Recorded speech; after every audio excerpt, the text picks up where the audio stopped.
Happening now on Grid Tonight.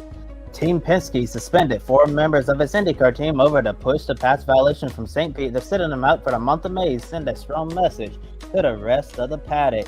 Dale Earnhardt Jr. will have a new home in the broadcast booth in 2025. The TNT Sports and Amazon Prime hit a home run with this hire. Congress has officially launched an investigation into Formula One and Liberty Media over its heavy resistance to letting Andretti Global join the F1 grid. Will lawmakers be able to get any real answers from Liberty Media? Hello to all of our viewers watching here in the United States and around the world. Welcome to Grid Tonight, your weekly motorsports news program. I'm Kobe Lameth, and with me are Joshua Birch, Matt White from Grid Endurance Performance Index, and Ben Snyder from Grid Encore and LastCar.info. We encourage everyone to comment in the chat, ask questions, and support us through Super Chat. What a busy news week it's been. And with that said, Josh, take it away with our top story this evening. I feel like all of our stories are top stories.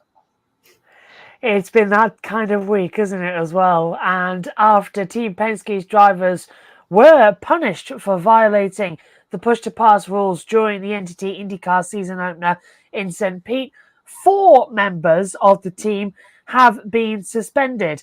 As you see in this statement from Team Penske on the screen, Team Penske completed an internal review after a full and comprehensive analysis of the information from St. Pete. They've determined that there were significant failures in their processes and internal communications. And as a result, Joseph Newgarden's race engineer, Luke Mason, Will Power's senior data engineer, Robbie Atkinson, will be suspended for the next 2 IndyCar races, which does include the Indianapolis 500. Additionally, Managing Director Ron Rosinski and Team President Tim Cindric were also suspended for the same 2 races. All the graphics in this section are courtesy of Team Penske. As you can see, Roger Penske has made a statement saying, "I recognize the magnitude of what occurred and the impact it continues to have on the sport to which I've dedicated so many decades. Everyone at Team Penske, along with our fans and business partners, should know that I apologize for the errors that were made and I deeply regret them." Hello to Joe Samiego there as well, watching on, and good evening as well to Matt and to Ben. Well, Ben, starting with you, with these 4 sidelined for the month of May, should the rest of the paddock feel confident about the self-accountability from Team Penske and believe they have actually taken this matter very seriously? Well, they better. I don't know if they should, but they definitely better.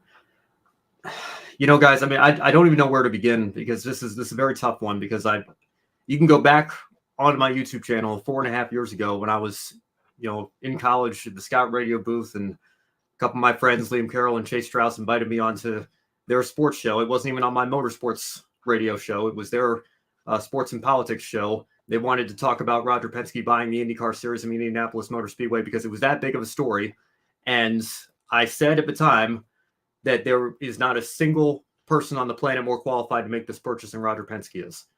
And here we are 4.5 years later, and I feel like all the optimism, everything that we were feeling in terms of the positive momentum that he was going to bring to the series and take it to the next level and kind of revive a series that had still been struggling to find its identity ever since reunification.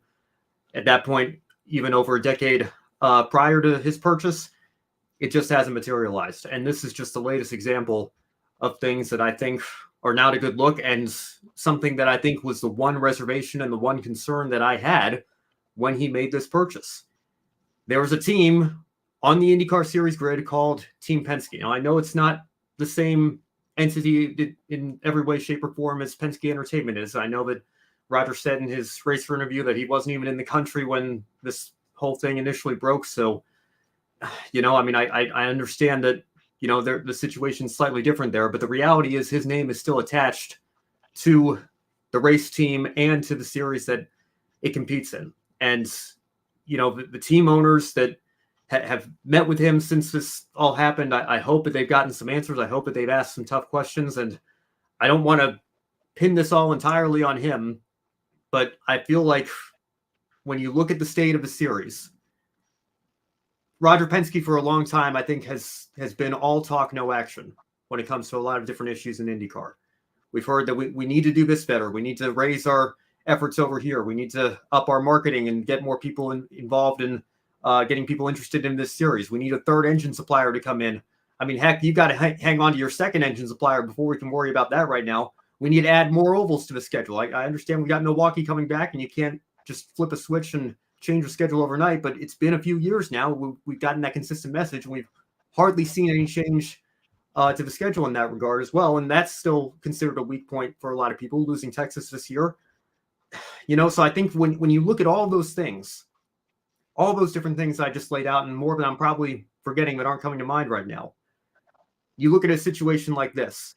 I don't know that Roger Penske has nearly as much of a benefit of a doubt as he would have had, say, if this happened 3 or 4 years ago.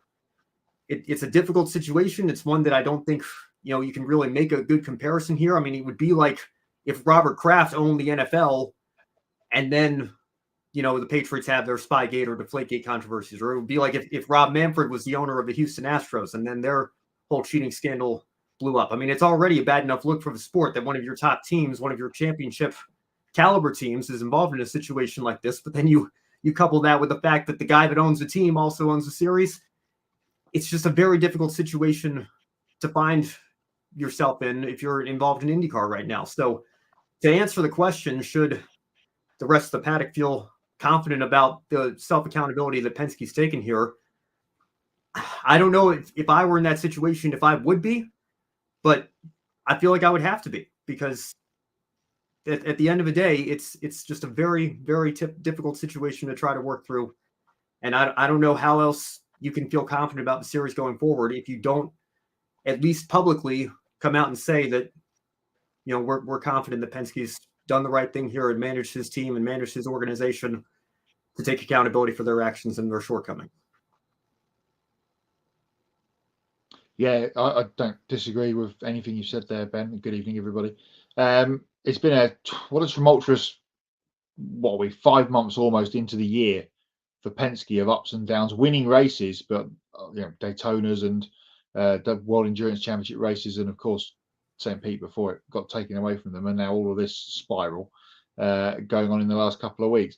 Just real for IndyCar and for the upcoming month of May, really does put a bit of a sour taste going into that, because this has all happened now. If this had happened later down the track, maybe somewhere in July or August, potentially it might not be getting so much traction, but it is a big story. They've done their due diligence even, and they've made the sufficient changes that they need to be made. Now, how that's going to affect them on track over the next few weeks, of course, starting off with the Grand Prix on Saturday, is yet to be seen.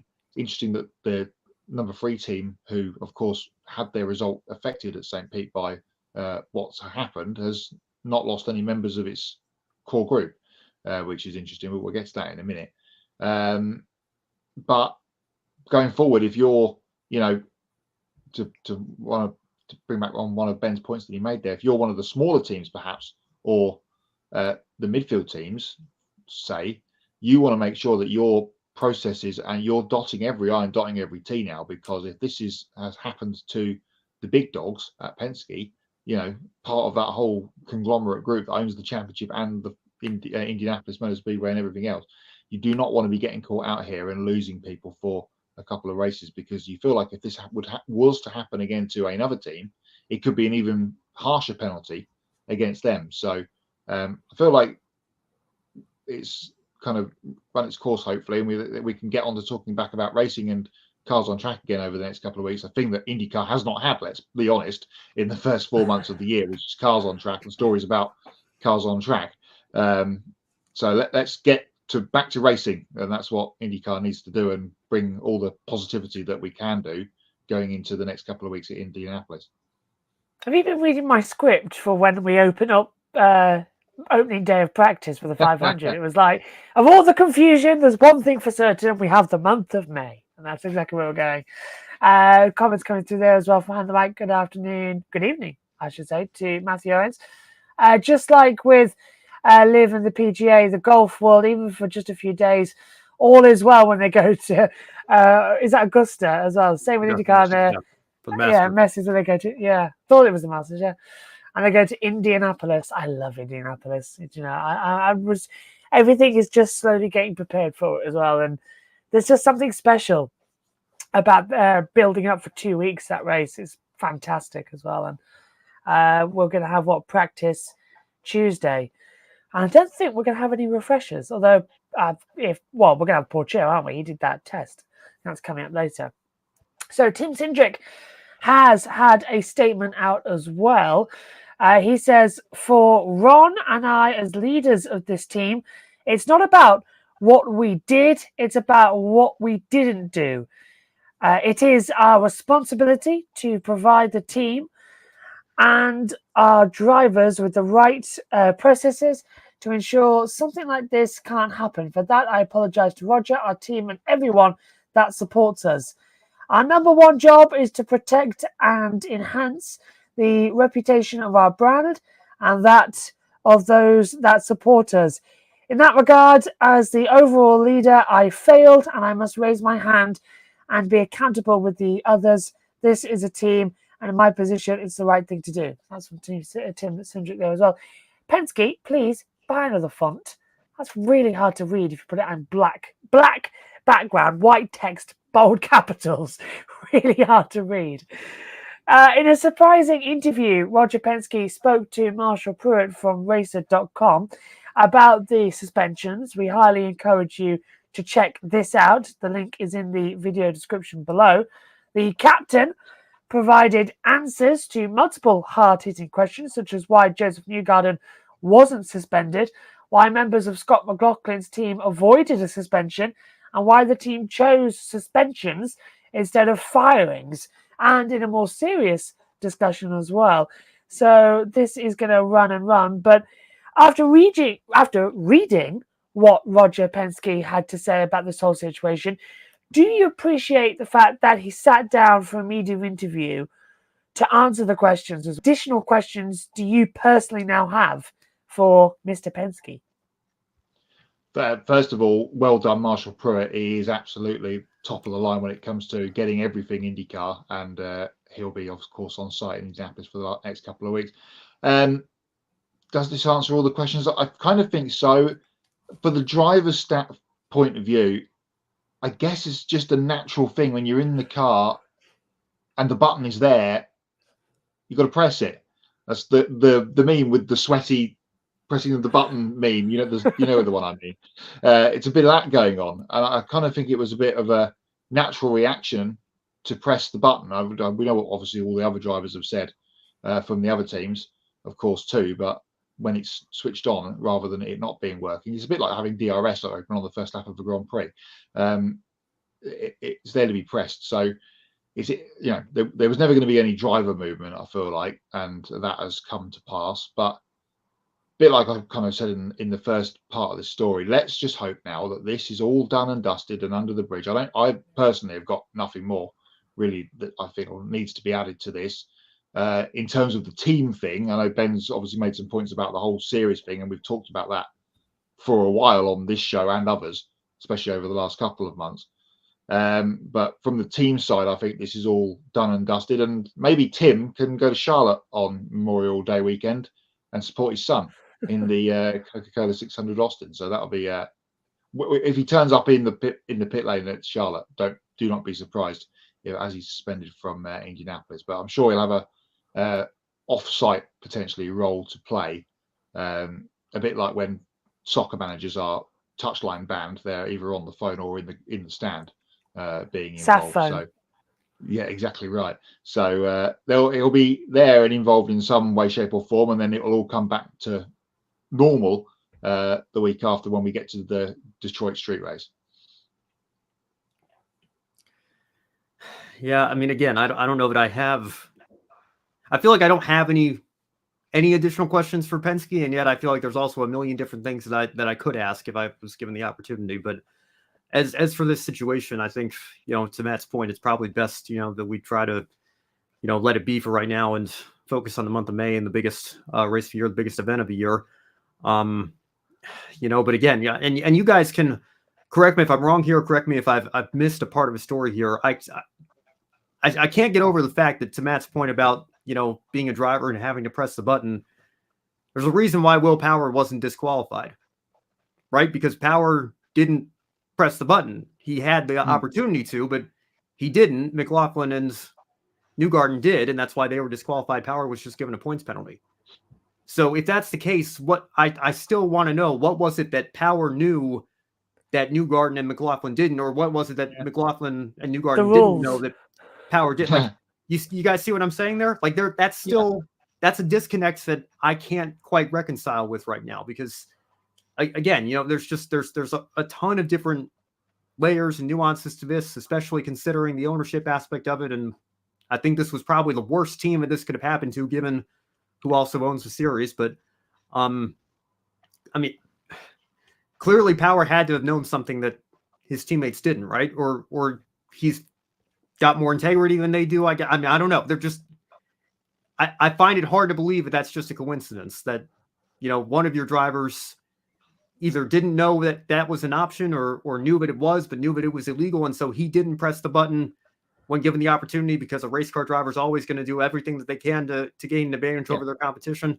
That's the one thing that I still struggle with. I'd like, and maybe we've gotten it. I must confess, it's possible that, all the news that's come out the last couple of weeks, maybe there was an explanation that I've missed. But that's the one thing that I still want some clarity on. What was it that Power knew that kept him from actually doing what Newgarden and McLaughlin did, which is why the penalties were a lot less harsh for the 12 team in terms of the championship than it was for the 2 and the 3 car. But to that point, Will has now lost his chief engineer in Ron Rosowski as well, so he's lost out. That's true in that sense. Whereas, to my point before, McLaughlin obviously lost his third place. I think it was third, wasn't it, that he finished in the race? Then had the retirement at Long Beach, of course, bounced back at Barber with the win. But the 3 team is still together as their core group going into these next couple of weeks, and he's been getting better and better over the last couple of years at the 500. And now maybe there might be a bit of a focus shift, and McLaughlin could be the point of focus for Penske going forward. And of course, we know how Power struggled a couple of years ago and almost never made the race. Well, but just one more thing, Matt, to your point there. And I read the interview that, again, Marshall Pruitt did a fantastic job. Hats off to him for asking the tough questions that needed to be asked. And I don't doubt what Roger says, that, look, I haven't been on the pit box or the strategy box ever since, we bought the series, how my race team is run, even though it's my name, it's a completely separate group from what I'm doing on the business side of things. Like, I get all of that. But how do the optics still look to somebody who doesn't know any better? A new fan or somebody just sees Penske and also sees Penske over here and sees that, the team's in the news because of these penalties and this controversy. And then what if, one of their cars wins the 500 later this month? I just, my favorite casual fan. Sure. Thing. Someone that watches the 500 that just kind of tunes in and out of the series throughout the year is going to look at this and go, what? And I was watching the 500 last year with some friends of mine who, again, I don't even know if they'll watch the 500 every year, but I wouldn't even call a casual fan, but, just happened to be on, and very minimal knowledge of the sport. And I mentioned, that they threw that controversial red flag, and who did it benefit? Joseph Newgarden. I know better. I'm not putting the tinfoil hat on, but I could understand where somebody could look at that if they don't have the knowledge that, they are separate groups there, and say, well, that seems a little fishy, doesn't it? So, I mean, again, it's a difficult position for Roger to be in, and I don't envy him, but I do think he needs to be incredibly careful with the words that he chooses and the message that he's sending to the audience, because if he's not, then it just leaves the door open for those conspiracy theories to run wild, which that's not a good situation for anybody in the sport. Absolutely. And I think the only question I would have is, how long has this been going on for? Because we've been seeing evidence of it being supposedly deployed at other stages. And so exactly how long has this error been going on for? Because what we saw it back at Laguna Seca in 22 on a restart. So that was a championship defining moment, and we've seen it go on for a very long time. So how closely do you want to take a look at this, I suppose. And yeah, I've got a feeling that it's 2 races suspended. This feels like a slapstick fix to shut people up from looking too deeply into it. And I'll tell you one thing as well. For me running my own YouTube channel, I'm sure Joe would feel the same thing of what I'm about to say here as well with Under the Grid. Even though you're not on this show, like I'm not in some of the commentaries, Joe's not in all the programs, you still know everything that's going on because it's your name that's attached to it. He is going to know everything that's going on down in that pit lane. He's got a tower, the top of the tower at Indy. He's got screens that show everything. And it doesn't just show what his team's doing, it shows everything. Yeah. So he knows 110% what is going on in that car. He knew that push to pass could be activated the same way that we could know at home because we get told when the push to pass counter goes down or not on the timing screen. So it's easily fixed.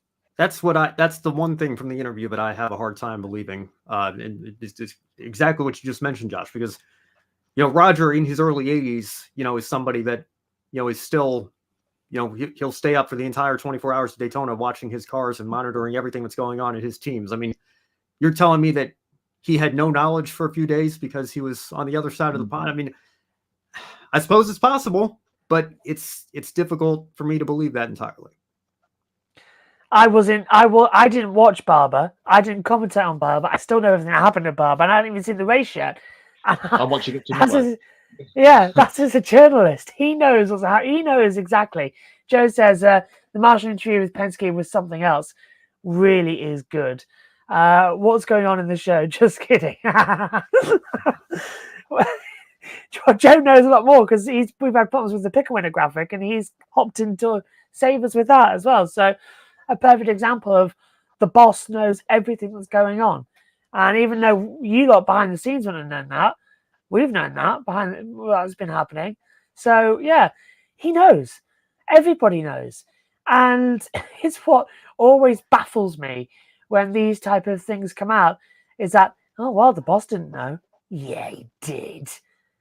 Let me tell you something. If the media knows the boss knew about a month before everybody else, that's usually how it goes. It's we used to have this editor at the local paper, and we knew that there was a big political shakeup coming, and we found that out. We broke the news story.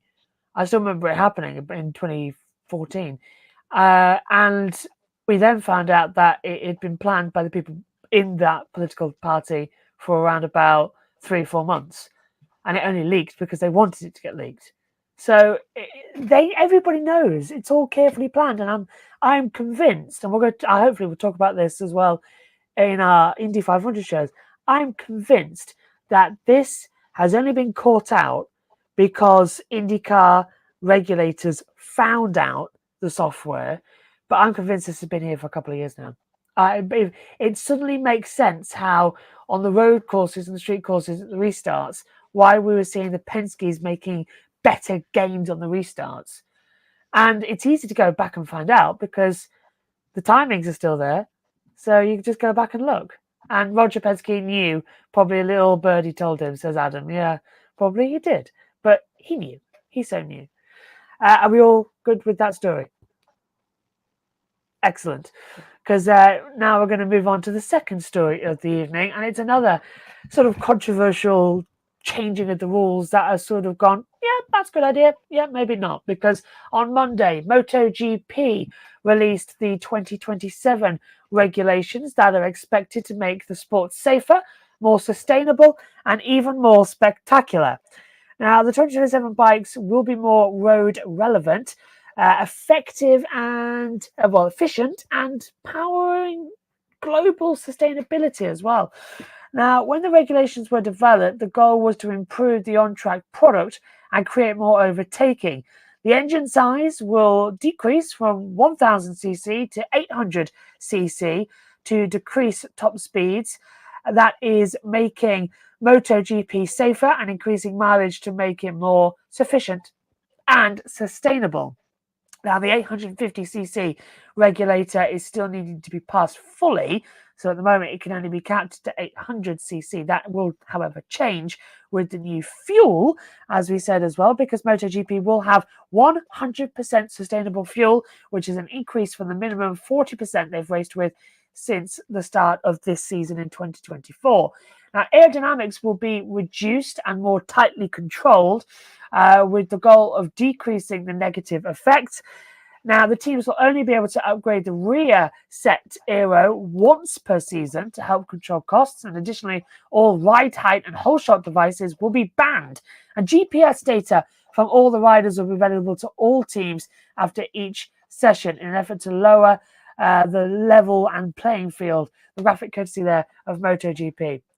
Well, first of all, the GPS data being available was something that we had even as fans up until 2017 when Dorna took it away from us.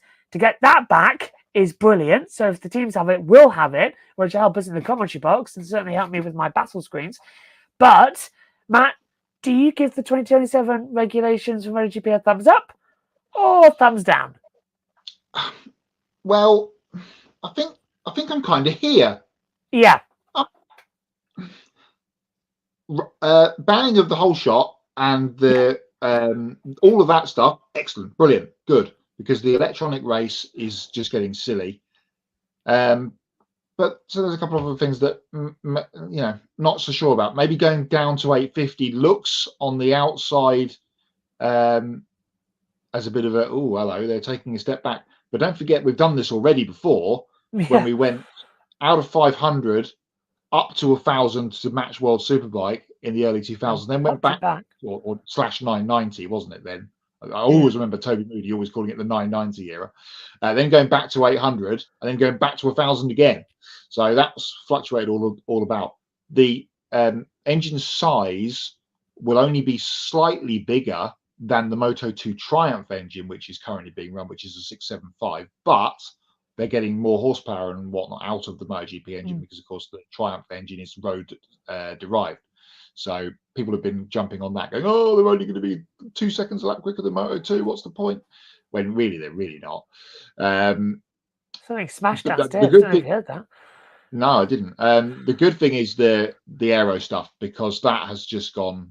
They don't look like MotoGP bikes anymore, do they? I mean, Ducati have been at the forefront of this, and everybody's trying to keep up with them. And I think that's one of the reasons why the Japanese manufacturers have fallen away, Honda and Yamaha, last few years, because that's just not their bag, baby, to use an Austin Powers reference. Yeah, exactly right. Never has been. And now they can, as you say, leveling of the playing field, getting everybody back to a baseline. And this is what's happened before. We've seen it with Formula One when we've had a big regulation change. Everybody comes in with the same level, and there will be new teams and new riders and new manufacturers towards the front. And this is another thing they will now potentially. The carrot of BMW has been dangled over MotoGP for many, many years. BMW have now got their rider in Toprak Razgatlioglu in World Superbike. They finally got him. They've snatched him away from Yamaha, and he's already winning races on the bike, which has been terrible for quite some time.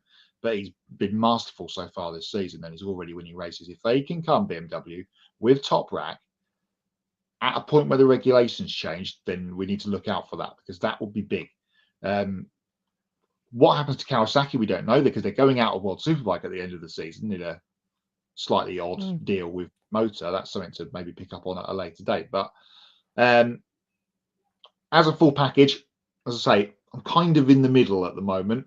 There's good things and bad things, but I feel like hopefully it will all turn out good when, as I say, everybody comes back to the level playing field that it could bring.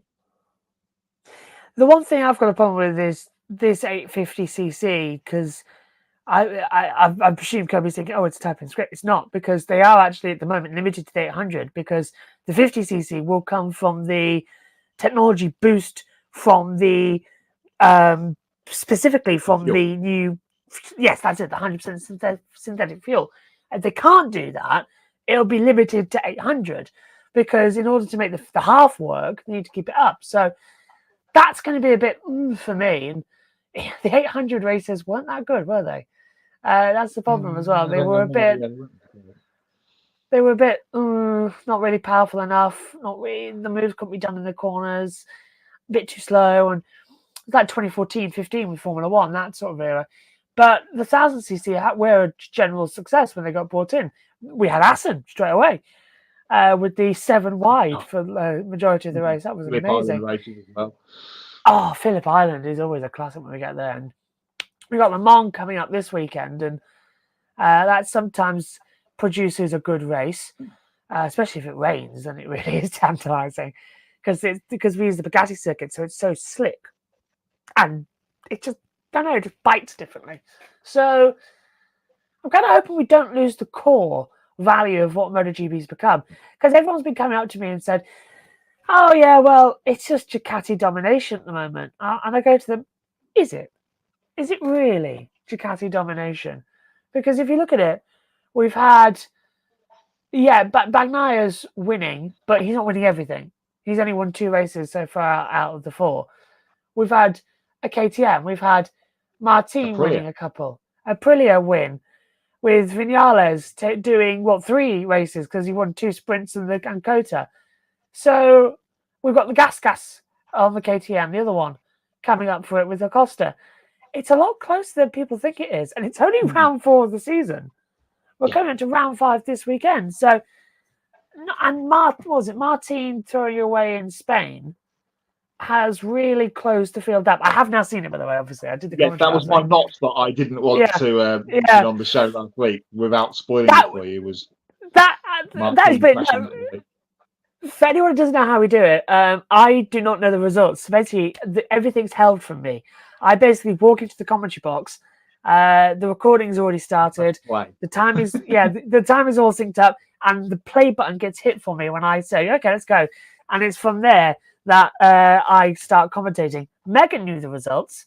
I didn't, but she didn't know what was happening. So every time, if you watch that race back, I'm going, "Oh no, it's not fake. I don't know what happened." I don't even no idea. So that was great. And Martin dropping it was weird. And anything can happen in MotoGP. And I think anything can happen in Formula One now. We'll get into that in Hots or Nots later on as well. So I'm with you that the regulations are sort of there at the moment. They need to be tweaked a little bit. But let's see who comes into it and what Liberty Media do as well. Lots of flies hanging around because I've put the LEDs on as well. So let's go over from one commentary box to another commentary box, because Dale Earnhardt Jr. is leaving NBC Sports for TNT Sports. Yep, the same TNT Sports that have MotoGP over here in the UK and now over there in the USA as well. He is leaving and joining TNT Sports and Amazon Prime in 2025. So he's joining 2 booths in the commentary box. Earnhardt Jr. will serve as an on-air commentator for exclusive coverage on TNT Sports of 5 NASCAR Cup Series races each summer, which will air in consecutive weeks on TNT and B/R Sports and add-on on Max. It also contributed to a new Bleacher Report content series distributed across BR's socials and digital platforms. The new series that will be co-produced with his Dirty Mo media company is expected to capture the thrilling NASCAR experience as he interviews special guests while driving each of TNT's 5 Cup Series tracks with them in the passenger seat. That does sound fun. That's a good idea, actually.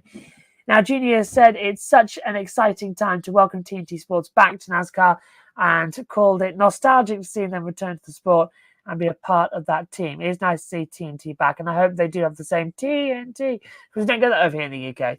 All we get is the BT team just going, well, they used to be BT Sports, so we'll see if they get the American coverage for when we have them cover Le Mans in a month's time. Now, along with his TNT Sport duties, Earnhardt Jr. will be on the Prime Video broadcast too.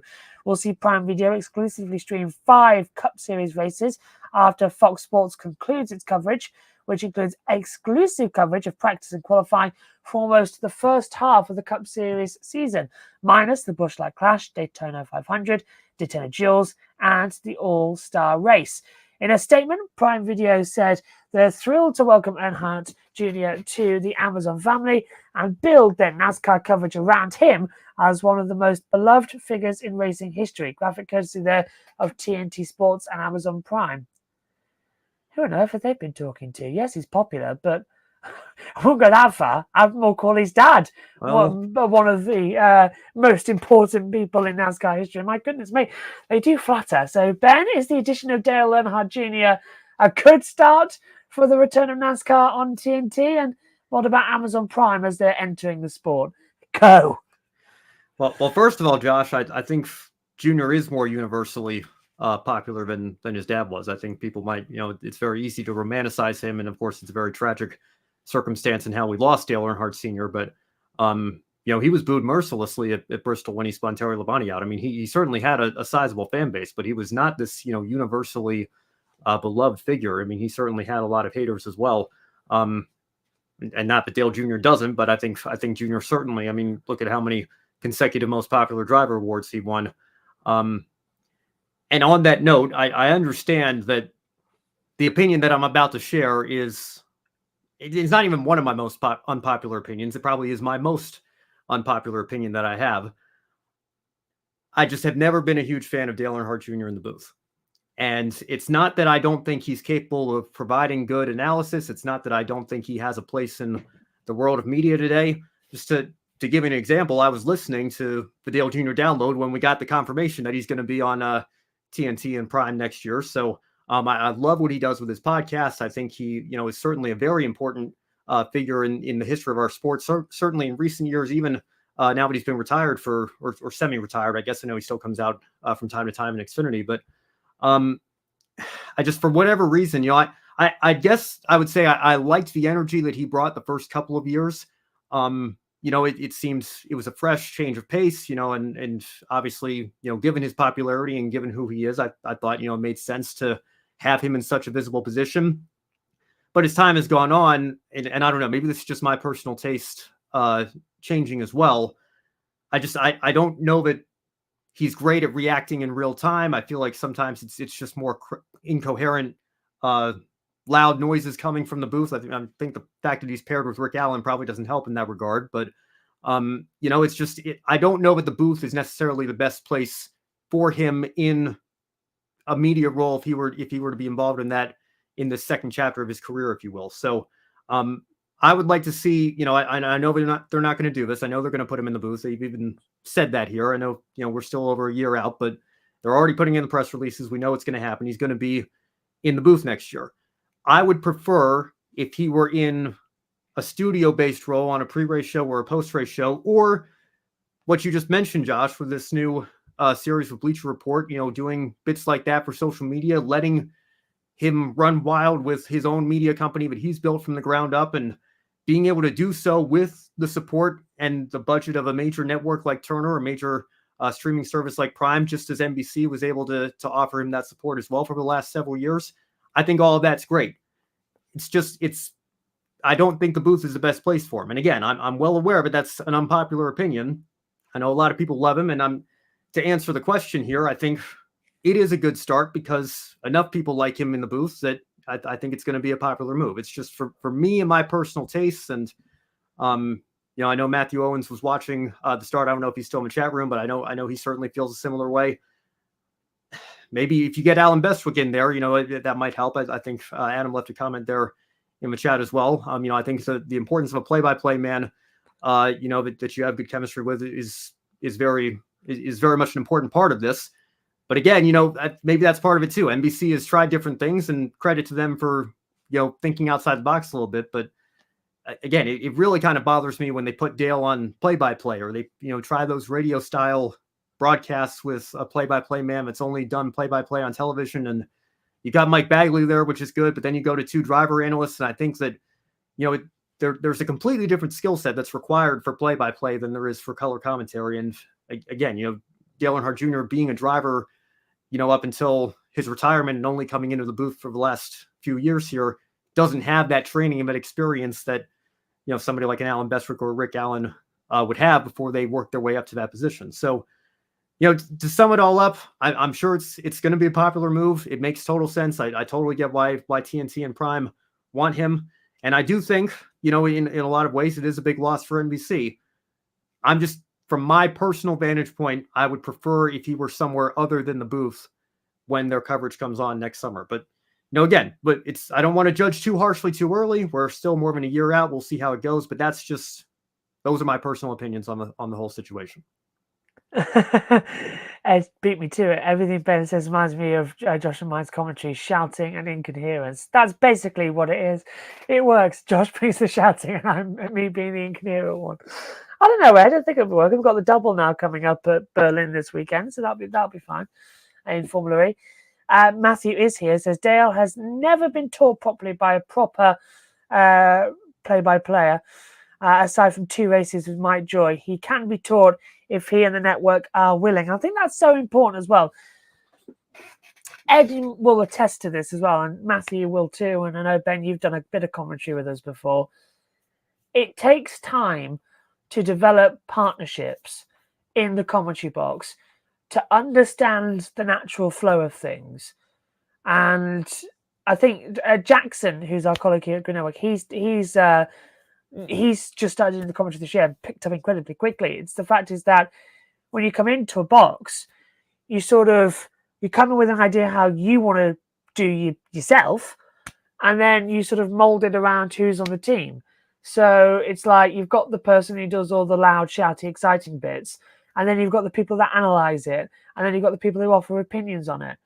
And if you don't have a strong enough lead who can control the booth, it all goes wrong because everyone starts talking over each other. And the same going, if you have someone in the booth who interrupts that procedure, it all goes wrong.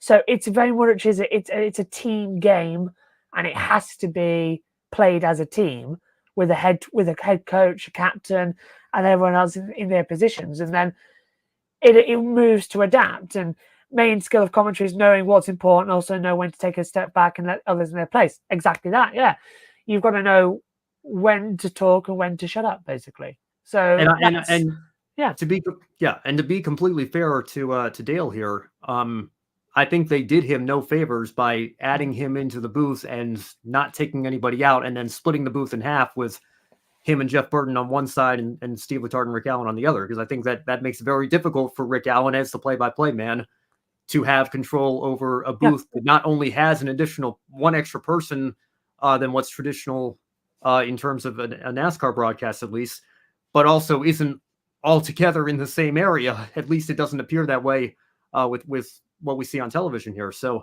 again, I think those are very important factors that need to be considered there. But to Matthew's point as well, because Fox rented Dale Jr. for a couple of races, and when he was paired with Mike Joy, I'm going to try to get Matthew on my podcast later this week, because there's a lot that I want to catch up with him about. And this is certainly part of it with these new TV deals coming in, because I know he's very passionate about sports media. I don't, and maybe he'll disagree with me, and we'll get into that conversation next week, hopefully. But I understand that it is certainly important to have a good play-by-play partner for a color analyst in the booth.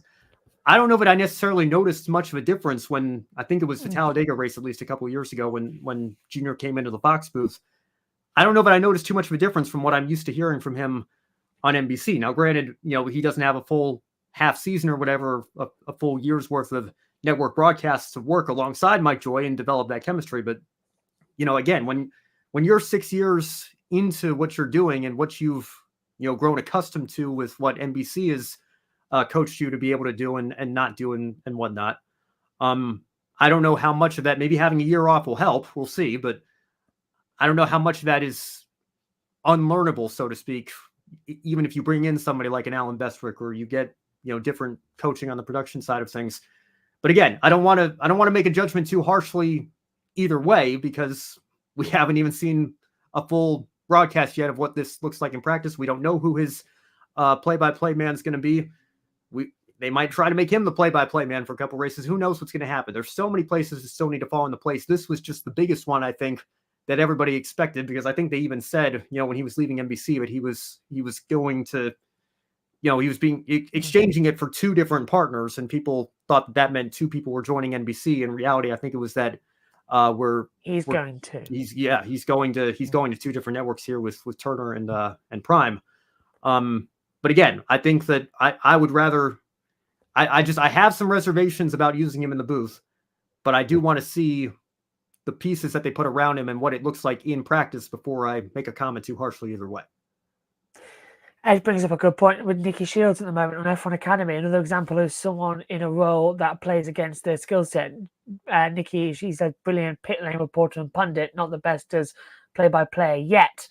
It definitely shows. That's because she's been put in that position very brand new and has to learn it's a different skill set.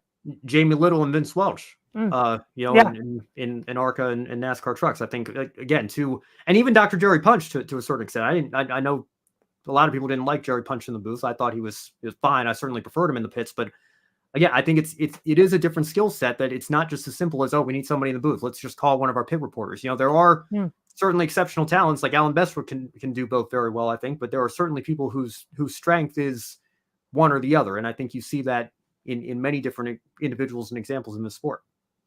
After being in Donington, I can safely say I cannot do the pit lane reporter job 24/7. I never walked so much in my life. But it was fun being thrown in there because I was doing 3 jobs: host, commentator, and pit reporter. So that was all right. Matthew says, here's the big problem. The TNT press release said booth talent. That leaves the door open for him to be play-by-play, which would be the biggest possible mistake, is to have him there.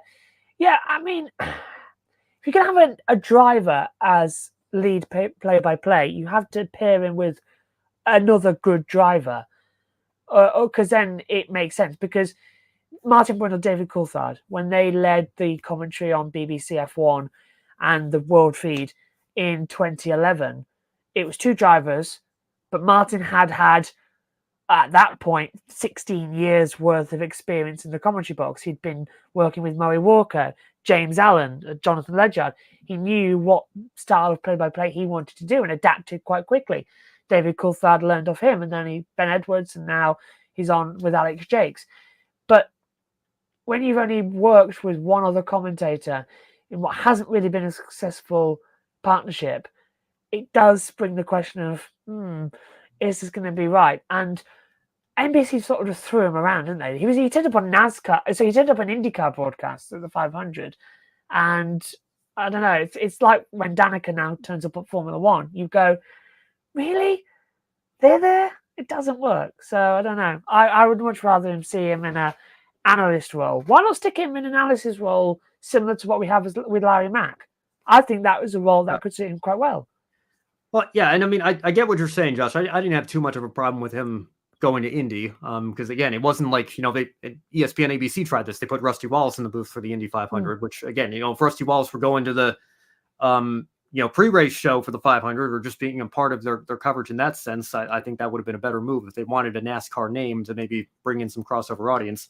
I get putting Dale on the 500, the Indy 500 broadcast, and I appreciate that they didn't take Townsend Bell out of the booth to put him in his place there, because again, those are drivers that actually raced in the series that they're covering. So, again, I know Danica is a polarizing figure as well, but I appreciate that Sky at least doesn't put her in Martin Brundle's position on the commentary in the booth with David Croft. But again, to the point of play-by-play, Fox has tried this with their drivers only broadcasts. And I think, Kevin Harvick's a little bit more out of place there when he's tried to do play-by-play than he is now. I mean, I think he's very popular, and probably the best part of Fox's coverage right now, aside from Mike Joy, is how Kevin Harvick's adapted to the booth this year.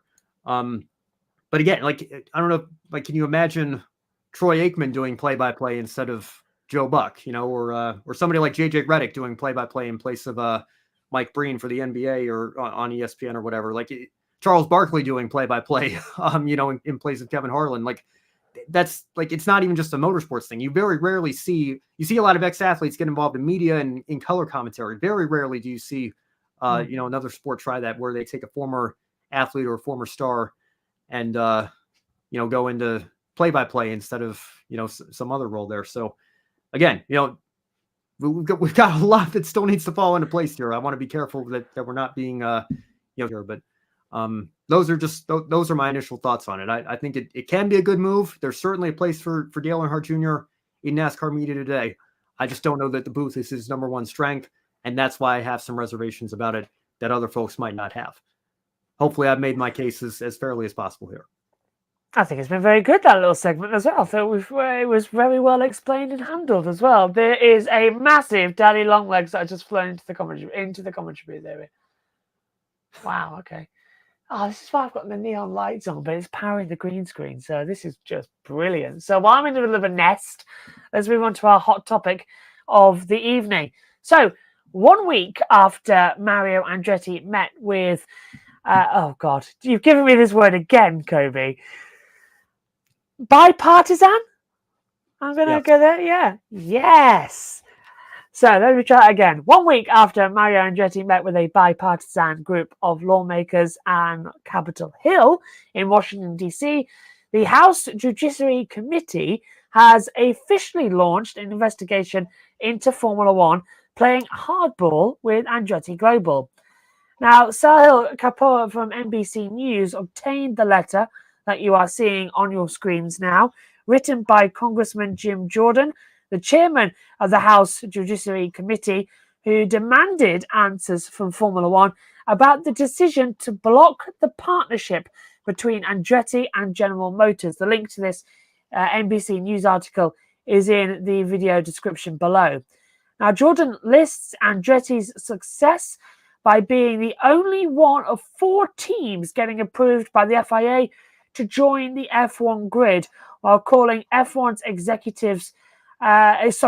excuses to deny them a spot as pretextual, arbitrary, and unrelated to the team's suitability to compete in F1.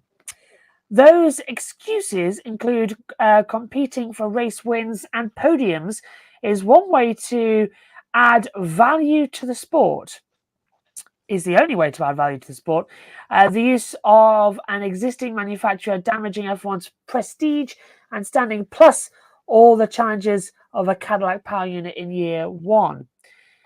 Now, if Formula One must hinder competition and harm consumers to protect failing competitors, then the entire Formula One model may be broken, and the entity cannot hide behind the necessity of a sports league to pursue anti-competition conduct. Now, delaying Andretti Cadillac's entry into Formula One for even 1 year will harm American consumers to benefit failing Formula One teams. Limiting the number of teams in Formula One will increase the price of sponsoring or buying into an existing Formula One team. And as the committee examines this matter and considers potential legislation around the structure and competition of sports leagues, we write to request a staff-level briefing on the decision to deny Andretti Cadillac's application to join Formula One. In addition, we ask that you please provide the following information. You ready for this? 1. All documents and communication referring or relating to the process for evaluating the entry of new teams into Formula One. 2. All documents and communications referring or relating to entry of Andretti Global into Formula One. 3. All documents and communications referring or relating to the January 31st, 2024 decision to exclude Andretti Global from Formula One. 4.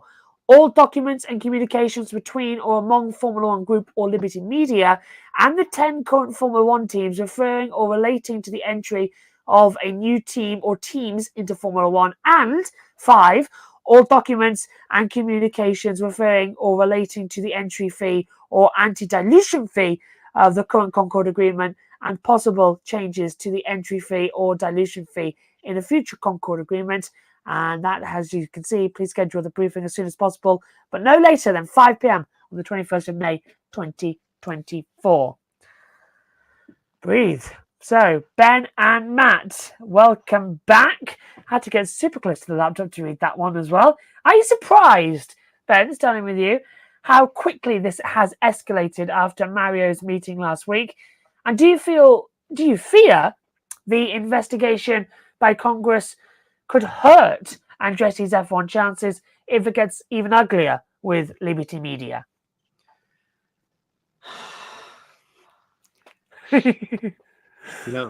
Stefano's really messed up this time because he's put me in a position where I have to root for Jim Jordan. I mean, this is unbelievable. This is unbelievable. We've gotten to the point where I find myself having to root for Jim Jordan here. I mean, you've got to be kidding me. After everything that went down in the House, the last time we had this whole speaker debacle and everything, it just reminded me of.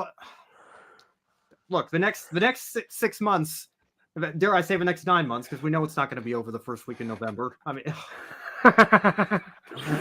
it's just the state of U.S. politics, guys. You guys are really missing out. It's the greatest reality show on television. C-SPAN's ratings must be through the roof these days. But anyway, to actually answer the question, UK.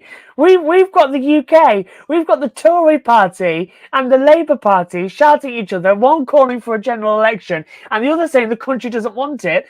And that party just got hammered in the local elections to where the Labour Party now is more than 1,000 points better off, which means if there was an election, the Tories would lose. Honestly, you think you've got problems? We've got the House shouting at each other. It's brilliant. I don't doubt that you guys have problems too. I wouldn't call it brilliant, but that's another story for another day. It's hard for me to imagine it being much worse than it is over here. We'll leave it at that. This isn't U.S. politics tonight. This is Grid tonight. We'll try to keep this as centered onto the sport here as possible. But hey, keep politics out of sports, right? Yeah, that ever works. How's Nikita Mazepin doing? This is the thing, man. Like I feel so torn here because, like, of course, anybody who's watched this show knows that I have very strong feelings on this issue here. But again, I don't know. I don't see how it could really hurt at this point. I don't know how anything could hurt the team. At the moment, the team's not allowed to join the grid, so you might as well pull out every possible option here. And getting U.S. Congress to launch a probe or investigation or whatever. Am I surprised how quickly it's escalated? I'm not, because Michael Andretti has continued to say, he said this the day they got denied. Our work continues at pace. They are. It would not surprise me in the slightest if they go ahead and build an entire car, 2 cars, and actually show up to Australia in 2026 or whatever the case may be. I think Mario said this weekend that that's still their goal, is 26. That they could just show up on the grid and say, "What are you going to do? Turn us away?" I mean, that's how serious, that's how dedicated they are to this. So I'm not surprised it's escalated. Look, at this point, and again, I'm trying to be as objective as possible here because as an American racing fan, it's difficult for me to separate those emotions from trying to look at this as objectively as possible, and I'm doing my best here. But I do feel like a lot of American fans have been slapped in the face by an American team with an American manufacturer being told these are the demands and meeting every demand, and even after the goalposts continue to be moved, meeting every demand after that, getting approval from the FIA. And then finally being told we still don't want you. So, for Congress to get involved here, again, I've got mixed feelings about it.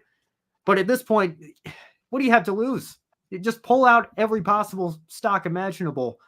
And, let's see what happens at this point. I say to heck with it. We have to find a way to get this team on the grid because the amount of resources, the amount of time that Mario and Michael especially are investing into this project, it's not going to be a good look for anybody if all of that goes to waste and they're still not allowed onto the grid at the end of the day. I guess the most recent opening that they've left the door for is when Cadillac's supposed to come in 28, I guess. So I don't know. It's not. I still have very little hope that it's going to be resolved anytime soon.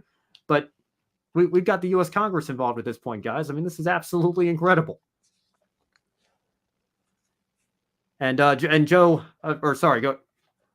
I know. I'll pick up on that comment. Joe says, if anything, go ahead and I was so sorry. I was so focused on giving the answer here, but I wasn't even looking at the screen. That's right. Go ahead, Matt. F1 not allowing an American team and Congress stepping in. Not a good look. I agree. And to Ben's point, I think the initial plan was for them to come in and run with Renault, wasn't it, for a couple of years, while Cadillac was becoming ready, and then they'll go full steam ahead with that. Ed says, to be fair, we have also had the EU involved in F1 with the tobacco advertising ban comes to mind. Yeah, I don't disagree with that. I'll go back to a comment that I've made on this story before. I am bored of this. Just open the damn door and let them in. A team has never been this desperate to race in Formula One. And I use that desperate word. You know what I mean?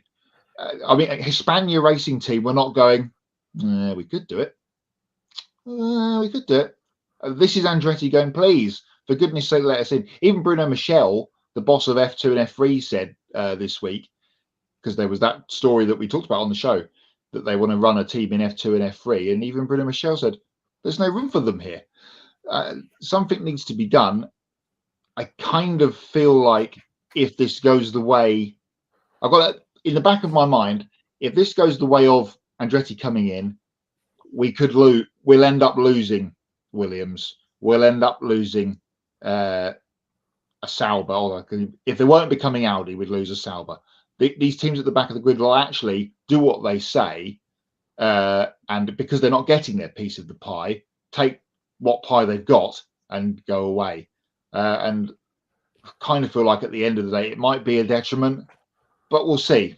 I mean, this story's got a long, long way to run. I don't think, but we talked about it on the show last week when they said we have to hear from you back on Friday in Miami.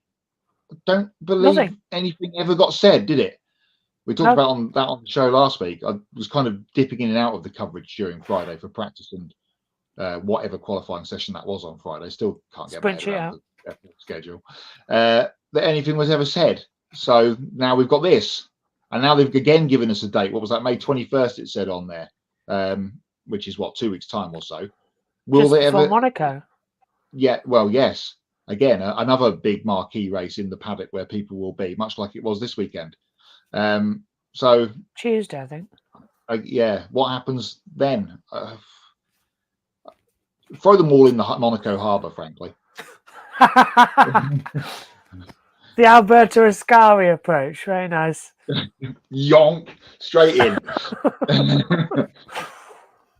Yeah, well, who's bullying who at this point? Yeah. That's what I can't work out anymore. It's like it started with F1 bullying Andretti, and now Andretti are bullying Formula One. It's weird. I can't work it out anymore. Michael's turned up at the park, and there's a group of kids playing with a football. He's like, can I play? No. Well, go on. No, we don't want you to play. Oh, please let me play. It's just, I know what I understand everything, but it just, as I've said before, I'm bored of this story. Yeah, well, don't worry. He'll shoot the ball in a minute and bring it back. Like he's set up. Right. The better one. He'll build another ballpark, bring his own ball, and then tell everyone else to come play here, which is what he's done because he's set up shop in Silverstone. He won't build it. He'll buy it off of someone else that we've already talked about on the show tonight. Yeah, Haas, probably. Bye-bye, Haas. To be honest with you, Roger was where I was going, Josh. Oh, Penske, yeah. All right, I've heard it. Yeah, buy it off the line of code, if I remember correctly. Go on.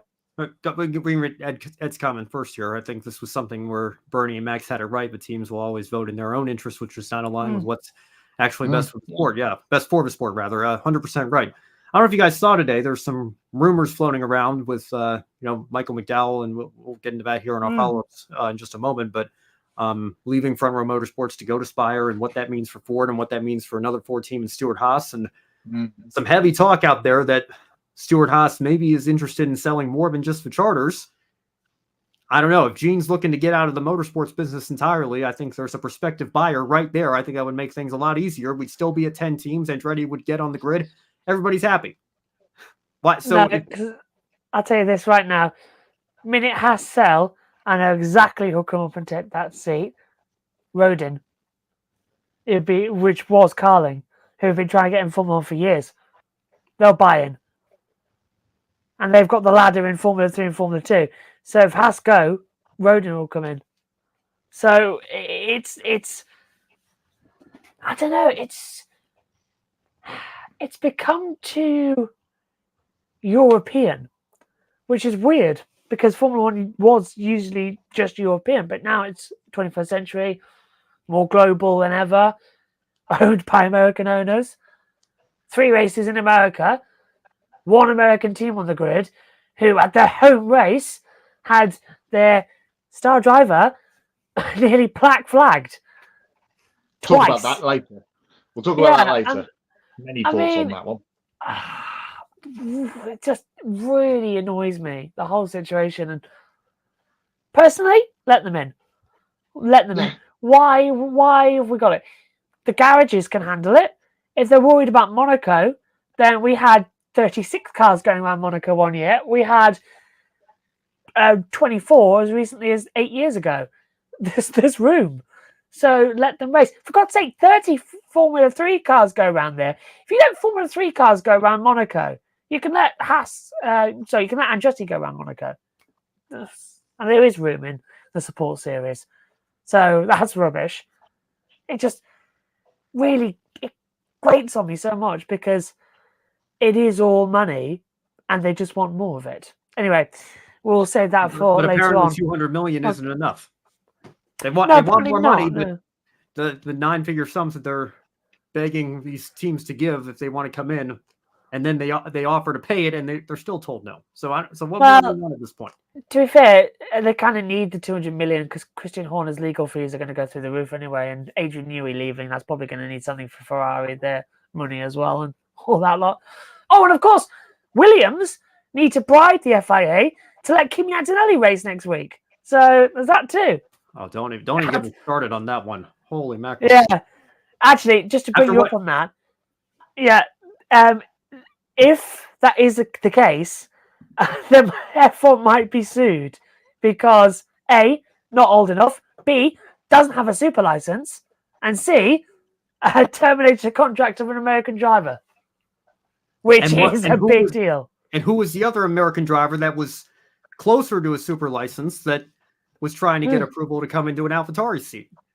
Who drives for Andretti in another? I mean, it's weird, isn't it? If they give, no disrespect to the kid, I know he's, I want to throw this on Kimi himself, but if they give him an exemption, I never want to hear that there's no vendetta against American drivers in the sport, whether it's knowingly or unknowingly ever again. Because think about how they treated Colton Herta, how they treated AlphaTauri when they were trying to bring him over, what's going on with Logan Sargent this year, and that he would be the one to lose his seat if this exemption were to go through. It's just ridiculous. And then you top it all off, obviously, with how Andretti Global's been treated trying to come into this sport. Something very similar happened in World Superbike in, I want to say, 2009-10. Ben Spies came over from America into the World Championship in Superbike and blew everybody's doors off for the first half of the season.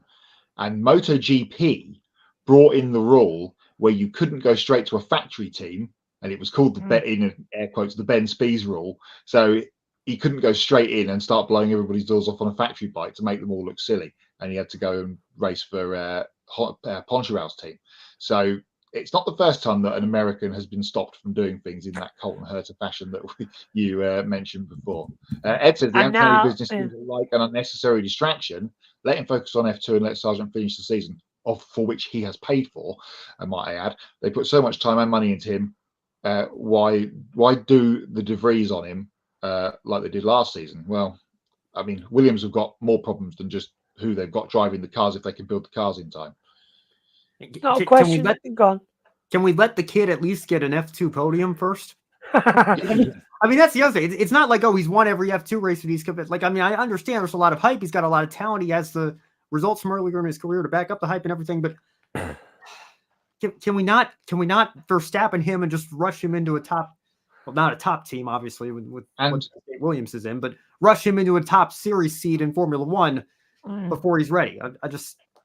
I don't get it. Verstappen, of course, didn't race in GP2 or F2. He came straight from the old Euro proper, some people would say, FIA Formula 3 Championship. Before Formula 3 was Formula 3, before it was Formula 3, and then before that was the other Formula 3. So he missed that mark out entirely. I don't remember all this razzmatazz going on for people like George Russell in his F2 year, Charles Leclerc, for instance, Lando, we'll get to him later. All of this happening. It's just, I don't know. It's the Mercedes push behind Antonelli, I feel like. And of course, they need someone in their car next year. Yeah, which is where all this leads to. It all sort of just links back together as a cosmic yo-yo. You said it earlier, keep politics out of sport. Well, I'll end. Yes, Formula One does want to keep politics out of sport. And I wish we had that photo of Donald Trump with the FIA president, Mohammed bin Sulayem, with the cap on saying, "Make America Great Again." That's really keeping politics out of sports. Now, here's the latest. Only the politics that I disagree with, Josh. The politics I agree with, that's fine. We can have those as much as we want. But if I disagree with it, then we need to keep it out of the sport. I just can't believe that we've got it. It's like when we had Putin in the Russian Grand Prix as well. We had Bernie Ecclestone there as well. It was just like controversy on controversy. My opinion is, if you're there for a race, you're there for the race. Don't do anything stupid. But they're politicians, so keep politics out of sports, unless bit of dollary do. Speaking of which, here's Matt with the latest in the grid EPI update. I've got no money. If you're trying to put money on my name, then I'm afraid you're wrong. First, in the grid EPI update for this week, an apology, because on last week's show I said coming up in a few hours after we go off the air, Super GT will be racing at Fuji. It normally is on a Thursday. Last weekend, just gone, it got moved to Saturday. So if you were searching for Super GT on Thursday morning UK time, because of what I said, I apologise for that. It was on Saturday. And it was won by Mitsunori Takaboshi and Atsushi Mayaki in GT 500 at Fuji as part of the Golden Week celebration in Japan. GT 300 was won by Takashi Kaigore and Yuya Motojima. More closer to home in Europe, the European Le Mans Series race 2 of the season was at Paul Ricard at the weekend. P2 and overall was won by Sebastian Alvarez, Vlad Lomko and Tom Dillman. Rodrigo Sales, Mateus Besch and Greg Saucy, Formula 3 refugee. They won in LMP2 Pro-Am. In LMP3, it was won by Michael Jensen, Nick Adcock and Gail Julian. And Duncan Cameron, Matt Griffin and David Perel getting a victory for Ferrari in GT3. At Brands Hatch on Sunday, 2 races for the GT World Challenge Europe. BMW winning the first race, Dries Van Voort and Charles Weerts, and Lucas Auer and Mara Engel winning in the Man Filter Mercedes in race 2. And at Sebring last weekend, just gone, second round of the season for the US version of GT World Challenge, a weekend sweep for Spencer Pumpelly and Trent Hinman. We've got a very busy weekend coming up this weekend again. Here is how the points lay, with Lawrence Van Voort still at the top of it 6 weeks in, but we have World Endurance Championship action, and I'll get the date right for this one because he's definitely on Saturday at Spa for the 6 hours where Van Voort, Estra and Lawrence Van Voort, Andre Lotterer, that trio will go for their second win for the Porsche Penske team of the season after their win in Qatar. That's all to come on Saturday. On Sunday, we've got the latest round of the IMSA Championship. That's at Laguna Seca. We'll be doing pick a winner for that shortly. And we've also got GT World Challenge Asia in Thailand at Buriram and the Portimao 24-hour over the weekend as well. That's the top 50. Plenty of shuffling gone on in there this weekend. Daniel Serra was in the top 10 last week. He's dropped to 20th after a non-score in the GT category at Paul Ricard as part of that European Le Mans Series race that I mentioned. So Spa, Laguna Seca, Buriram and Portimao to come up this week in week 7. We are 39 races down in this 151 race Grid Endurance Performance Index Championship of 2024, with 5 races to come up this coming weekend, and we'll tell you all the winners and the results of them and give you a points update on the show next week. Now let's bring in the man we've not heard from the very top of the show. More of the week's headlines with Kobe. Thanks, Matt. I'm still awake, y'all. So in 2025, Formula One Academy will have a docuseries launched globally on Netflix. This docuseries has been produced by Reese Witherspoon's Hello Sunshine Media Company. It's expected to give fans exclusive behind-the-scenes access to the all-female racing series that highlights the drama of the races, including personal stories and high stakes for the drivers, teams, sponsors, and families. This announcement came after we learned that the 2024 F1 Academy season will broadcast in over 160 different countries and territories and stream live on YouTube, X channels, and F1 TV. Reese Witherspoon, founder of Hello Sunshine, said she started her media company to change the narrative for women, and when we put women at the center, people show up to watch. Graphic courtesy of F1 Academy. Rackley War will enter a second truck at next weekend's NASCAR Craftsman Truck Series race at North Wilkesboro Speedway. Their late model driver, Dawson Sutton, will attempt to make his Truck Series debut in the number 26 Chevrolet Silverado as a teammate to Ty Dillon. He's the son of the team CEO, Curtis Sutton, who praised his son for putting in lots of hard work after being told he had only 2 years to show his father that he could be competitive in a race car, and look at him now. Dawson said he's put in countless hours of sim training, pit stop practice, and discussions about what to expect in the track. He even traveled to Kansas Speedway with the team last week to learn from his teammate Dylan and soak in as much information as he could before his debut. Graphic courtesy of Rackley War. 2025 NASCAR silly season is officially underway as Michael McDowell leaves Front Row Motorsports at the end of the current season for Spire Motorsports next year. McDowell will replace Zane Smith in the number 71 Chevrolet, who is on loan at Spire this year from Trackhouse Racing. According to the press release, McDowell will team up with Corey LaJoie and Carson Hocevar in 2025. McDowell has been with Front Row Motorsports since 2018, and they've built that program from the ground up into a competitive organization. During his time in the number 34 Ford, he won 2 Cup races, the 2021 Daytona 500 and last year's race on the Indianapolis road course. And a statement right here from Michael McDowell. He says, for the last 7 years, I've been fortunate to call Front Row Motorsports home. Together, we challenged the giants of NASCAR, leaving a mark on the sport that I'm proud to have been a part of. Over half of my NASCAR Cup Series starts have been made under the FRM banner, and I'm thankful for each and every one of them. With that being said, my family and I made the bittersweet decision that it's time for us to embark on the next chapter of our motorsports journey, making 2024 my final season as a driver of the number 34 Ford Mustang Dark Horse for Front Row Motorsports. To FRM's loyal and dedicated fan base, I'm grateful for your messages of encouragement and support during my tenure with the team. It's been an awesome ride. To the incredible partners that I've been privileged to work with, thank you for trusting me to represent each of your companies, both on and off the track. I wish you all nothing but success for many years to come. Lastly, to Bob Jenkins, Jerry Freeze, and all of the men and women at Front Row Motorsports, Ford Performance, and Roush Yates Engines, thank you for your unwavering support over the last 7 years and for allowing me to live out a dream of not only winning the Daytona 500, but the Brickyard as well. I'm so proud of what we've been able to accomplish together. I'm forever grateful for the opportunity. Rest assured, there's still a lot of racing left this season. I'm fully committed to doing whatever it takes to get FRM another win and another playoff berth. We're not slowing down until the checker flag flies in Phoenix. I look forward to continue driving for many years to come and can't wait to share my future plans with you soon. And those future plans were obviously that he was moving over to Spire Motorsports. And here's a statement from Front Row Motorsports team owner Bob Jenkins. He said, "We thank Michael for all he has done during his time as a driver at Front Row Motorsports. His 2021 Daytona 500 victory, a dominant win at the Indianapolis Motor Speedway, and 2 appearances in the NASCAR Cup Series playoffs set a new standard for our organization. He became the leader of his team in the organization outside the car. He was the model for a driver we want to represent us. And our partners were sad to see Michael leave, but wish him, Jamie, and his family nothing but the best as he moves on to another chapter of what is an already incredible racing career." And the graphics in this section courtesy of Spire, McDowell, and Front Row.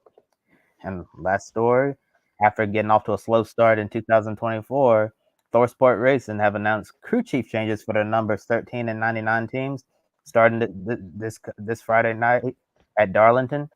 Doug Randolph moves over to the number 99 Ford to work with defending Truck Series champion Ben Rhodes as Rhodes splits with Rich Lucius again, who will begin working with Jake Garcia in the number 13 Ford. Along with the crew chief changes, the engineering leads was also changed. As you can see right here in the ThorSport press release, the team says the organizational changes were made to strengthen their program for the rest of the season. And with that said, gonna turn over to Matt for everyone's favorite game, Pick a Winner.